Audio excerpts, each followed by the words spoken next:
Okay, basi sawa, tunazidi kuendelea na tamthilia yetu pendwa kabisa, tamthilia inayofahamika kwa jina la Big Boss Section 2. Hii imekuwa bomba kweli kweli, kwa sababu tumeona uamuzi ambao umechukua Vevo ni mgumu sana. Uamuzi ambao ameweza kuchukua ni uamuzi wa kujitoa uhai kabisa. Sasa tunataka tujue ni nani ambaye alimshawishi au alimshauri kuweza kuchukua maamuzi kama hayo, na je, Vevo hali yake kwa sasa ni ipi? Ameaga dunia au bado ni mzima? Nikukumbushe tu, katika tamthilia yetu pendwa kabisa ya Big Boss Section 2 inazidi kuendelea na inakuwa ni moto kweli kweli. Katika kipindi kilichopita au episode iliyopita tuliona matukio matatu makubwa, ikiwemo na yule mtaalamu ambaye anafahamika kwa jina la Ayo kuweza kumwambia yule jamaa wa Dreading, Mr. Dreading au Mr. Kipini, kusema kwamba napenda kuwa tajiri kama wewe, naomba unipeleke kwenye chama. Sasa leo amepelekwa kwenye chama. Ni nini ambacho kimejiri kwa Ayo? Sasa baada ya kufika kwenye chama, tunaona kabisa Ayo ana furaha kubwa kabisa. Furaha yake ni kuona kabisa ndoto zake zinakwenda kutimia. Sasa cha ajabu, hajui kinachoendelea kati ya hiki chama. Kuna nini? Kwa nini watu wanakuwa matajiri? Yaani yeye kiu yake kubwa ni kuwa tajiri, hayo mengine inajitegemea tu. Sasa wamemkaribisha kwenye chama na wamempa nguvu za kutosha sasa, lakini Ayo anakuja kushangaa, akigeuka nyuma anamuona Diamond wa bandia, yani Diamond ambaye ya jioni.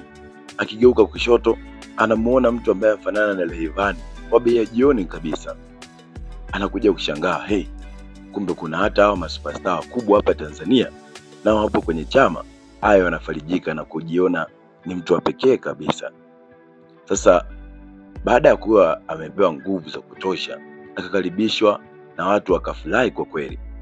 Sasa kuna kitu cha kujifunza hapa.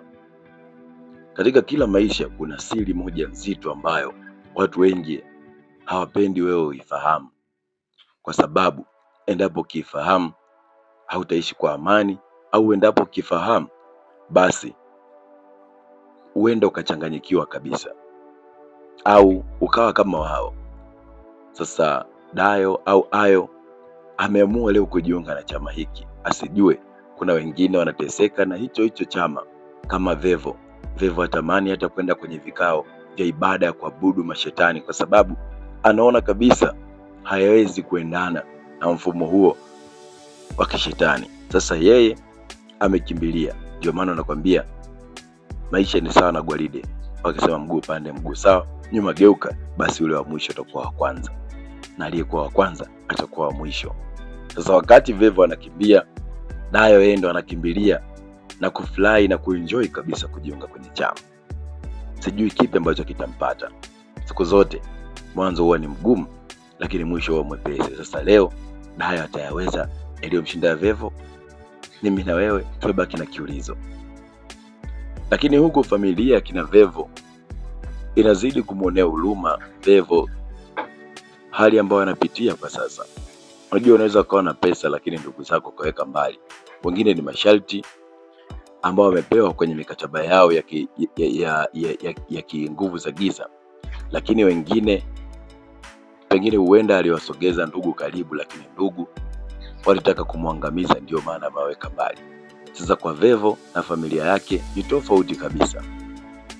Masharti ya Vevo ni kukaa mbali na familia yake, yani wasionane kabisa na mama yake. Na sio kwamba kusema Vevo mamake ampendi, anampenda sana, tena sana. Na ndio maana katika ibada ya kimashetani ulimwambia kwamba wanaweza kumtoa kafara mamako. Vevo hicho kitu hakitaki. Kama angekuwa mpendi mamake, basi ingekuwa ni rahisi sana kumtoa kafara mama yake. Ndio maana Vevo anapata wakati mgumu kabisa, hata kwenye ibada haendi kwa sababu ya mtihani mgumu ambao amepewa. Sasa huku wanashauriana, yani huyu dogo anamuita shangazi mamake Clam Vevo. Anasema, shangazi, inatakiwa tufanye jambo dhidi ya kaka Vevo, kwa sababu haiwezekani. Siku ile alikuja alizani umefariki, alikuja anaonekana na maisha mazuri kabisa, lakini wewe unasema kuthamini. Na sisi tunapitia maisha magumu sana shangazi, hata chakula hatujui tutakula nini, nguo zenyewe mama unaazima shangazi yangu. Kwa hiyo mimi nina ushauri mmoja, twende tukamfuate huko mjini Clamvevo, ili mradi tujue ana hali gani. Je, laini yako imeunganishwa na mfumo wa kupata GB 10 kwa shilingi 10,000? Bas, karibu Super One tukuunganishie na mfumo wa kupata GB 10 kwa shilingi 10,000 na madakika kede.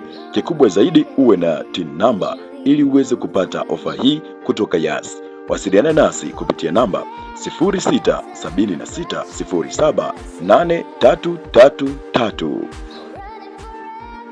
Kama shida alionayo basi tunaweza tukamsaidia hata kwa ushauri tu, ingawa sisi hatuna chochote. Mama mtu ilikuwa ni ngumu sana kuamini Mama Vevo, kwa sababu alishamtamkia maneno makali sana ya laana mwanaye wa kuitwa Vevo. Lakini pia tunapata kitu kingine cha kujifunza, kusema kwamba wazazi inatakiwa tuwe na vinywa visafi kwa watoto wetu, kwa sababu mtoto ni mtoto, awe kilema, ni mtoto awe hana akili, ni mtoto awe malaya, ni mtoto awe mwizi, ni mtoto. Haitakiwi tuwatamkie maneno mabaya, kwa sababu midomo inaumba. Lakini pia midomo Mwenyezi Mungu ameipa nguvu ya kutengeneza kitu na kikafanyika. Ndio maana hata Mungu alitumia mdomo na sauti kuitengeneza dunia, hadi leo tunaishi katika dunia. Kwa hiyo mdomo na maneno yana nguvu kubwa sana kwa wazazi. Kwa hiyo mamake Vevo hataki kwenda kumuona mtoto wake, sio tu kwa sababu mtoto ajali, lakini kwa sababu Mama Clamvevo amemtoa Vevo moyoni kabisa na kumtamkia maneno ya laana, ambayo maneno hayo yanamtesa Vevo hadi leo. Sasa ushauri huu ambao ametoa huyu kijana, yani ndugu wa Vevo, ni ushauri ambao Mama Vevo ulikuwa mgumu sana kwake, kwa sababu alimtamkia maneno machafu na magumu sana mtoto wake. Sasa ikabidi dogo ajiongeze kusema kwamba, shangazi, unaweza kumtamkia mtoto wako maneno mabaya, lakini kumbe hujui jambo gani analipitia.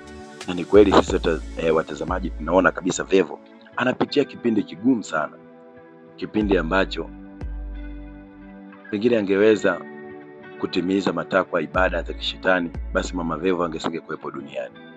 Lakini kwa sababu Vevo naye pia alijiunga katika upande wa pili ambao sio sahihi, na ndio maana Vevo anateseka na maamuzi yake.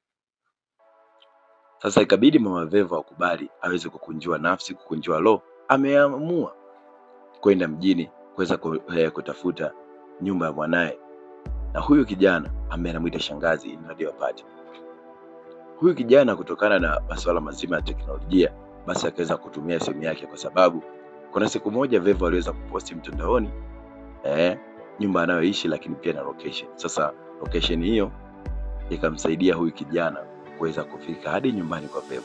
Haikuwa rahisi, lakini wakafika. Baada ya kufika sasa wanakuja kukuta sasa jumba ambalo anaishi Vevo ni kubwa kweli kweli. Yaani ni jumba la kifahari kweli kweli. Lakini kabla ya kugonga hodi, tunaonyeshwa Vevo ameamua kuchukua maamuzi magumu kabisa. Maamuzi ambayo ameweza kuchukua Vevo kutokana na masharti ambayo amepewa ni magumu sana. Basi Vevo ameamua kuchukua vidonge vya kutosha, yani vidonge vingi sana, ili aweze kujiondoa uhai. Anataka kumeza ili mradi kujiondoa uhai, kwa sababu masharti ambayo amepewa ni magumu kabisa na hawezi kuyafanya. Sasa leo Vevo ameamua masharti magumu, lakini kabla hajafanya hicho kitendo, mlango unagongwa. Ikabidi zoezi hilo wasitishe. Baada ya kutoka nje, anakuja kukutana na ndugu yake, lakini pia bad things, yani kitu kibaya zaidi, anakuja kukutana na mtu ambaye walisema usionane naye, ambaye ni mama yake mzazi. Sasa unajua ni kipi ambacho kitafuata katika episode inayokuja? Endelea kuambatana nami ili tuweze kutoa utata ambao umekwenda kujiri katika tamthilia zetu na tuweze kufahamishana zaidi. Sasa Vevo ataamua kukunjua nafsi na kumweleza ukweli mama yake, au atamfukuza kwa mara nyingine. Endelea kufuatilia Vevo Media, lakini pia endelea kufuatilia Swahili Top. Hadi wakati mwingine, bye bye.